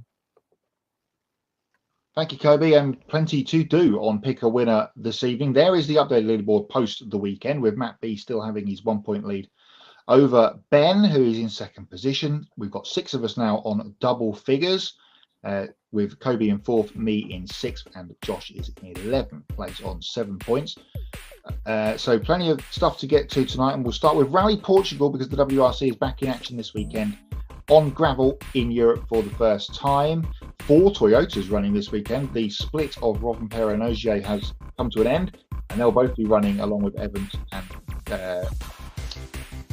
Brainfade, the 4th Toyota. So we've got 3 Hyundais to pick from 4 Toyotas and a couple of Fords. Tricky to go past Rovanperä. He'll have a big advantage with his running order. Rovanperä, my Portugal winner for me. Yeah, I also think another part-time driver is going to win this weekend, but I'm going to go with the other guy who tends to get me some Pick a Winner points, Sebastian Ogier. Do I go with Matt or do I go with Kobe here? I guess I'm going to. Rovanperä was the first name that popped into my mind for this one, and admittedly, World Rally Championship's not a series that I follow as closely as some of the others, but I will trust Matt's judgment here and roll with Rovanperä to win this weekend. don't forget to get that pick in pretty quickly because it starts on course on Friday. Formula E is back this weekend, another double header in Berlin on a new layout at Tempelhof. Josh mentioned it earlier on. We have the coverage over on JV Motorsports, of course. I get to open up the pick a winner for the Saturday race. Jaguar on the march at the moment, with Evans to win on today. I think I froze, so I'm going to say that again. I'm going to go with Evans to win on Saturday. Okay, Evans is a good pick, but I think I'm going to go with Andretti driver. Give me Jake Dennis to get it done in race 1. I'm going to go with Pascal Wehrlein. I just have a good feeling about that one. Oh, it's nuts. I was going to say Wehrlein. Home race, goes well. Got a good feeling as well for race 1. I think he'll do quite well. Last chance for Porsche to win that championship during the swirling, and they might be on their way out. MotoGP also mentioned earlier on in the show, and they're at Le Mans for the French Grand Prix this weekend. Of course, the sprint race as well as the main Grand Prix. We're going to be picking the sprint race here on the show tonight between the 4 of us. I'm going to go with, I don't know. He's got to bounce back from his crash last week at Jerez. I'm going to go with Jorge Martin to win at least the sprint at Le Mans. Yeah, Jorge Martin seems to be one of the favorites for the sprints, and that's exactly why I think he's going to get it done again. I swear I'm not just copying you guys. I was going to say Martin even if I had gone first here, but that's going to be my pick as well for the sprint. Pietro Acosta. For one very good reason. This is a track that he went well at in Moto3 and in Moto2. And I've just got this feeling that a sprint race and a good qualifying, which he does well at here, could be good. Because don't forget, I say he went well at, Acosta here last year crashed at turn 8 after doing such a dominant ride throughout the race. He went 25 points down in the standings and then motivated himself to retake and won the Moto2 title. Thrilling battle. And he's coming back here and he said, with vengeance. And that gas bike's got something good. So I've just got this feeling that maybe Acosta can take the win. And he's on a bike that can do it. And it's a track that the whole shot device for the KTM will work very well at. Because a long run through 1 into the Dunlop chicane at 2 and 3. I picked him to win at Jerez, but he let me down with a poor qualifying in the sprint. So hopefully for that reason, he can do well. Yeah, absolutely, he's true. Last picker winner for the weekend is the Sunday evening race for us in the UK. It is IMSA. They are back after their little break from Long Beach. They're still in California. And they're at Laguna Seca. First time for them on the new surface at Laguna, of course. I am going to go with the 01 Ganassi car for IMSA on Sunday. I'm going to go with one of the Penske Porsches. I think I'll go with the number 7, Dane Cameron and Felipe Nasr to get the job done at WeatherTech Raceway, Laguna Seca, and here at Adams. Pick winners for World Rally Championship. Thank Kali Rovanpera. For the Formula E race, the race 1, Mitch Evans. And then for the sprint race, Jorge Martin as well. And then Joe says Ottonic for World Rally Championship, Nick Cassidy for race 1 in Formula E, and then Jorge Martin for the sprint race at Le Mans in MotoGP. And then the number 10, Wayne Taylor racing with Andretti Acura.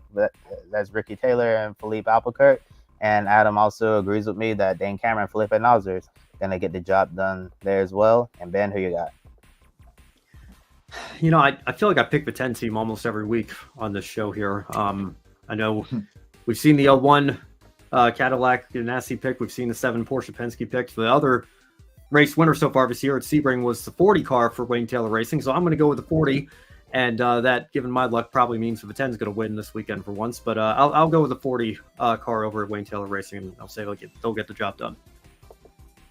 So that's what we think. Tell us what you think. Use the hashtag pick a winner across social media. All of those races, WRC, both the MotoGP races, both the Formula E races, IMSA, IndyCar on Saturday, and the Cup race, of course, as well at the weekend to pick from this weekend. Plenty of points to get. And if you sweep all of them, if you're lucky enough to actually manage to pick all of those races correctly, then you'll get a nice juicy bonus and find yourself vaulting up the points standings. Time for some hots and nots, gentlemen, from the week that was, as I scramble to get my list back up on my phone before the battery goes flat. I will leave the floor open to you guys for open with your hots, I guess. Let's go with Ben. You know, I should have mentioned this on. Is everything all right there, Josh? With the Yeah, I'm just trying to get the orange one on for Lando. nice, Not really working that well. Broken lights. Probably a sneak peek of what you're going to say for hots here. Oh wow. Okay, I guess we have that 10 bonus point offer on the table again, Joe, for if you sweep the weekend, I guess. So we'll keep an eye on that, I guess. I think the light, me changing it, has really annoyed this daddy longlegs, whatever it is, dragonfly. Just shot at me, and that's right in front of my face. I hate insects. Go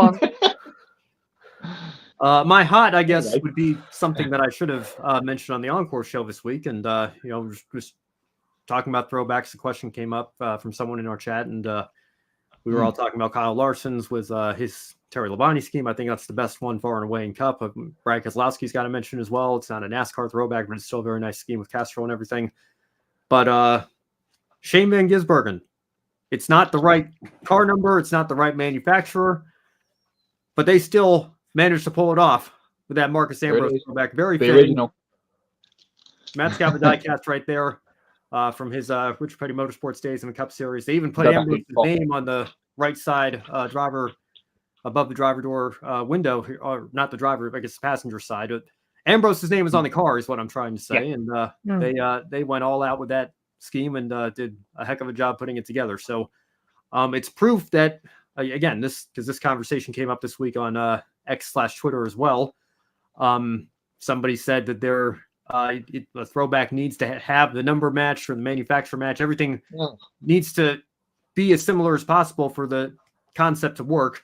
I think this right here is proof that that's not necessarily the case. So well done to SVG and everybody over at Colleague or Trackhouse that played a role in putting that together. I think, at least on the Xfinity side of things, that's my favorite one that I've seen so far. And they're still getting unveiled as we speak here. We've got some last-minute throwbacks coming in this weekend, but my goodness, that is a beautiful throwback game team that he's going to run. I've got my throwback ready. Parker Retzloff was out today, and his is also very, very good too. Before we get on to the Grand Prix, which was obviously hot when we're going to talk about it, also at Miami, you thought that Formula One Academy was all over after Jeddah, but Abby Pulling, well done her. 2 really good performances in F1 Academy to put Dory Pan in her place, perhaps.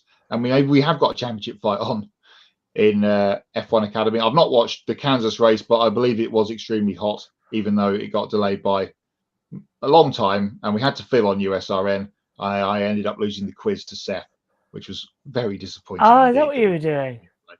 Yes. The Matthew Owens Weakest Link special quiz that we did in the rain delay pre the race beginning. That was a disappointment, but the race, haven't watched it yet, but by the many tweets and posts and everything that I've seen, it was a good one. Lando then, chaps, that was hot, wasn't it? Well done him. I wish I'd sent over the clip for it as well, but for the 30, oh, you see it, good. 33 laps. Who did it better? Go on. Me, Alex Jakes, or David Croft? Who did it better? Crofty's was forced. I'll say that. You mentioned the orange man in the paddock earlier on. And it's because he was there, of course, that Lando won, you know. Oh, of course. Yeah. Because Trump was on site that happened. What's hot, Josh's call, Adam says, of the F1 race. So there you go. Andy agrees with us on SVG and F1. Adam's in agreement with all of us, I think. Well done, Janetta Juniors. Well done, Lawrence Tomlinson. A Janetta Junior race winner has now won a Grand Prix. That's something we wouldn't have said in 2010, whenever Lando was running in Janetta Juniors back in the day in the touring car package. Brilliant to see McLaren finally back up there after. You kind of sometimes you forget about Danny Rick's win at Monza a little bit, and it seems like it's been that so long since Jenson Button won at Interlagos. When was that?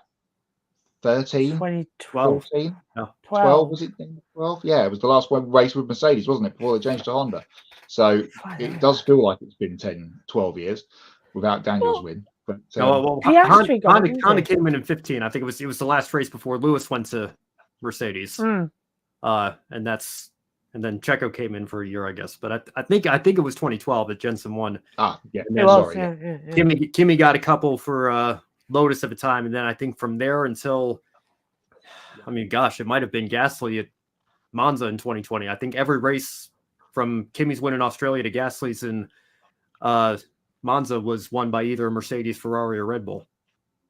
Was there no one in 19? No, it wasn't. Was it really? It was Gasly. Yeah. That's scary to think about. And then we Racing Point in 20. 21 was McLaren. McLaren and Alpine with Ocon. Ocon too, yeah. Remember that? Yeah. Wow, that's scary. Don't forget the current Formula One's really boring. Joe says, so much. Hot finish to NASCAR. Lando's winning. Chloe Chambers on the podium in F1 Academy at Miami. Good to see a home podium. Do you know, I'm going to put you a weird hot here. Formula One.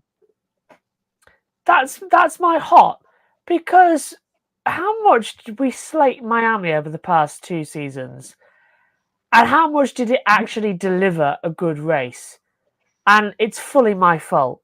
I'm sorry, it's not Donald Trump's. It's mine, because I literally said after Piastri pitted, what Lando really needs here is a good safety car. Jackson then goes and says, "Oh, well, you've done it now. What you did, just don't mention Nelson Piquet Jr. jokes." And I said, "I won't. Where's Fernando Alonso?" And then literally 10 seconds later, yellow flag. And I went, I did nothing. And I was like, is it going to be a safety car? It is a safety car. And then Lando drove past it. I was like, no. And I was like, oh, hang on, it's okay. And then I was like, great.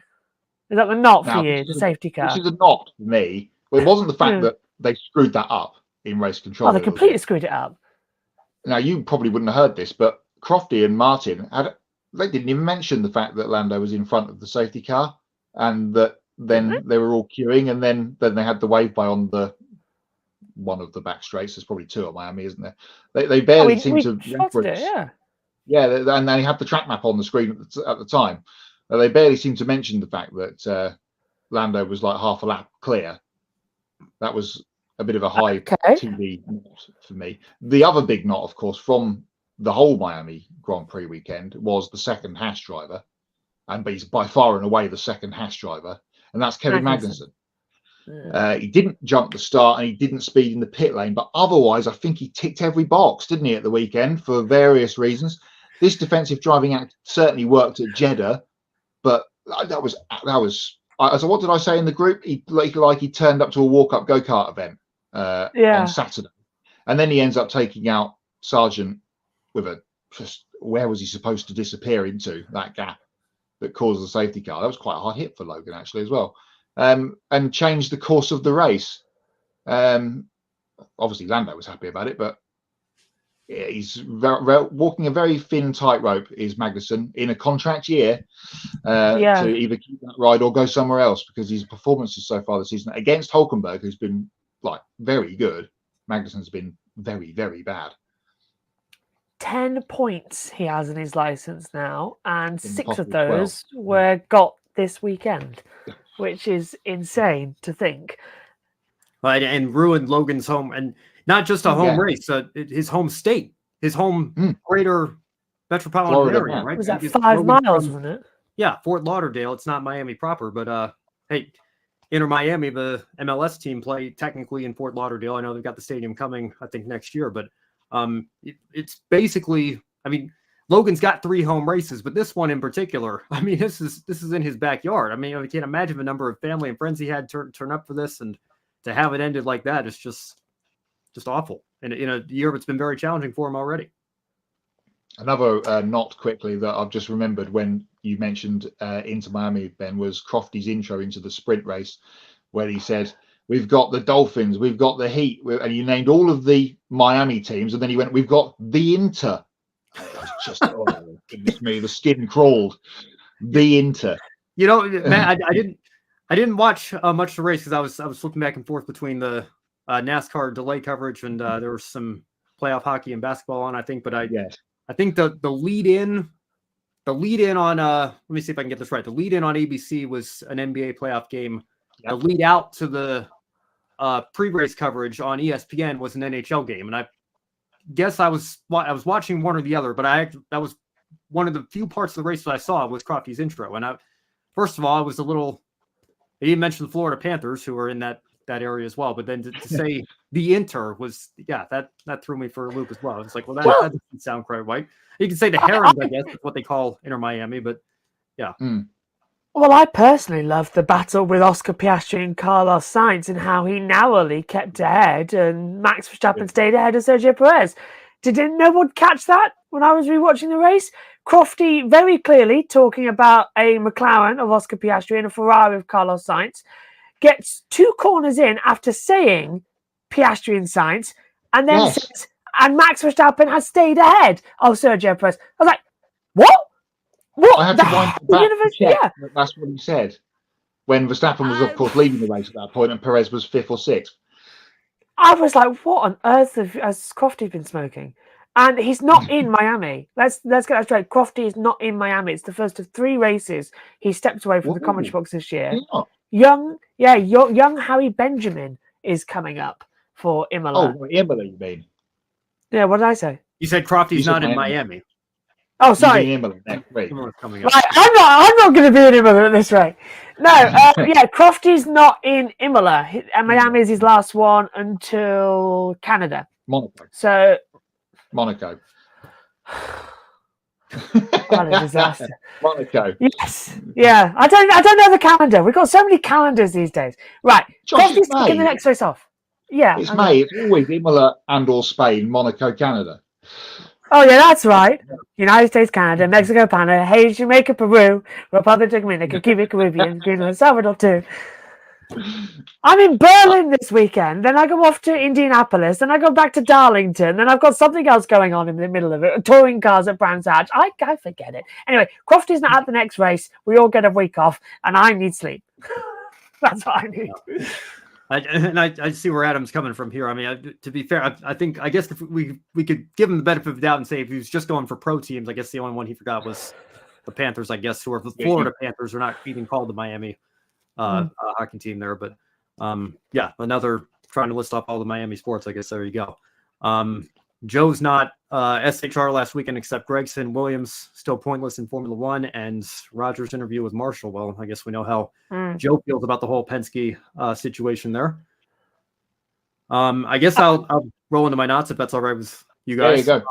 The biggest knot that I have that hasn't already been mentioned is some breaking news that we got, and I probably should have brought it up when we were talking about Dale Jr. with the media rights and everything, but Kelly Crandall of Racer reporting that NASCAR Race Hub only has a month left. I guess June 11th is going to be their last show, and then Race Hub will be no more. So I guess that was kind of like the last remaining part of the old Speed Channel that had still survived into the FS1 transition. Actually, now that I think about it, the last FS1 show that was part of the network launch of Fox Sports One of a Time, which I think now is just been shortened to FS1 in terms of what we usually call that network. But that's kind of like been a throwback to the past. It's been on the air for so long, you just consider it a staple of NASCAR programming. And we know Fox is coming back as part of the new deal in 25 next year, but it's going to be weird not having that show around. I must confess, I haven't watched it as regularly as I did back in the Speed days. And I think that people are saying, the advent of getting your news through Twitter or through your favorite podcasts or, heck, the show we're doing right now, right? I mean, everything's just been so fragmented in terms of where people get their news and everything. But very, very sad day for Race Hub fans. And I think, again, just to draw the larger point about where FS1 and Fox Sports are right now, I think the future of that network is going to be very interesting.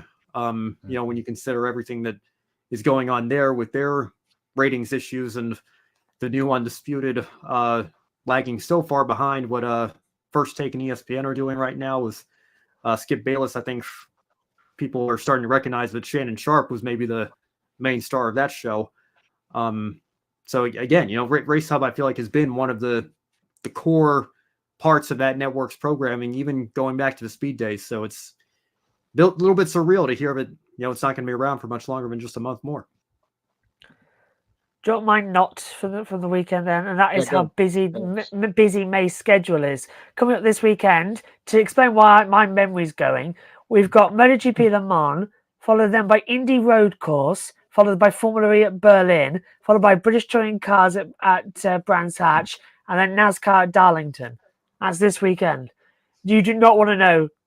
This is my race day, by the way, for 26th of May. 12:55 a.m. Formula E, Shanghai as well.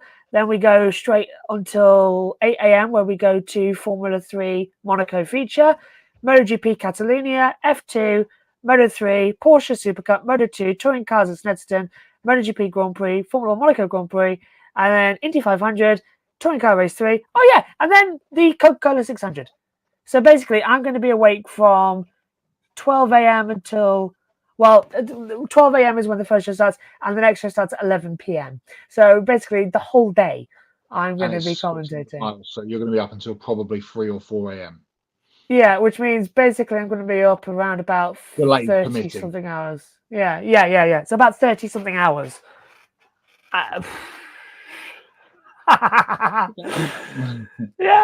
Yeah, and then in June we all go nuts because we've got Le Mans.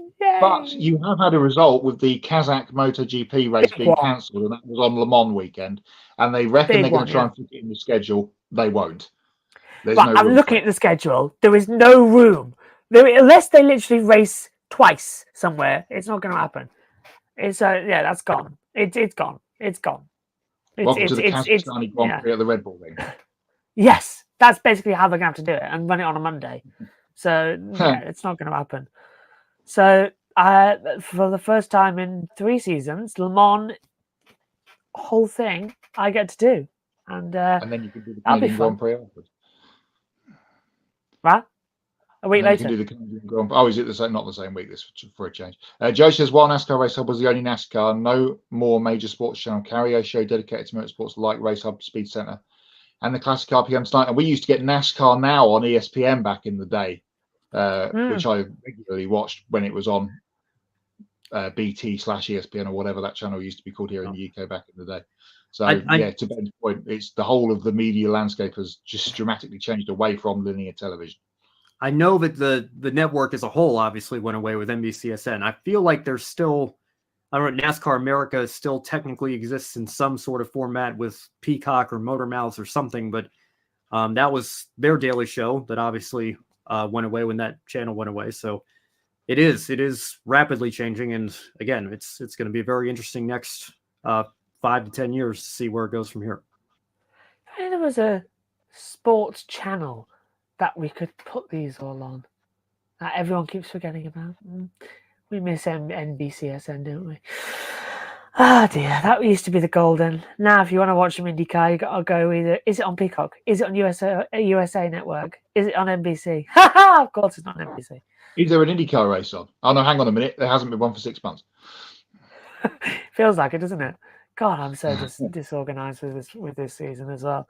I feel like if there's any series I could walk away from right now and not miss it, it would probably be IndyCar. Which sounds weird to say, but it's been that season. It's been that type of year where you go, does this count? Is this one? Is this just a test? I think I've done more testing than racing this year for IndyCar. And it's starting to get to you where you just sort of just talk nonsense for a couple of hours. Kind of like what we've done here. Anyway, are we all done for Hods and Nuts? Yes. Let's get out of here. We've lost our sanity. We never had it, but we've lost what little shred we had left. Now, taking a look at our upcoming schedule as well. On Saturday, you can join us for Grid Live pre-race. That is back at noon Eastern this week after moving to 11 for the Miami weekend. So that's back to noon Eastern. Sunday, Grid Live wrap-up. That's 90 minutes after the NASCAR Cup Series race at Darlington as well, the throwback weekend. And I'm getting the spirit of it. I can't wait to get in the throwback weekend, being back in the box as well for that one. Monday, Grid Encore, recapping the trucks and Xfinity races at Darlington, plus ARCA. East at the Nashville Fairgrounds, and Indy NXT, of course, is at the IMS Road Course. And before Ben even says it, yes, bring back Freedom 100. Now, please continue to support our YouTube channel, and you can subscribe as well. And thank you very much for helping us reach the milestone of 1,000 subscribers. And we're now on the road to 2,000 subscribers. You can hit the bell icon to get notifications for when we go on the air as well, and follow all of our social medias and visit gridranking.com. You can take 5 minutes to invest in the Grid Network through Patreon. You can join Colin, Mark, Michelle, Robin, David, and Matthew, who invest each month in the Grid Network. And we encourage you fine folks as well to join these fine folks in keeping us on the air. And once we hit $500 per month, we can start sending our team to the track to cover more races and continue expanding our coverage. The link to all of that is in the video description. And if you want to do a one-time donation, you can click on the Buy Me a Coffee link. You can get your name on the board and invest as much as you want. And you can consider buying a specific on-air personality cup of coffee, and they'll thank you on the air. You can also support us during our live streams through Super Chat as well.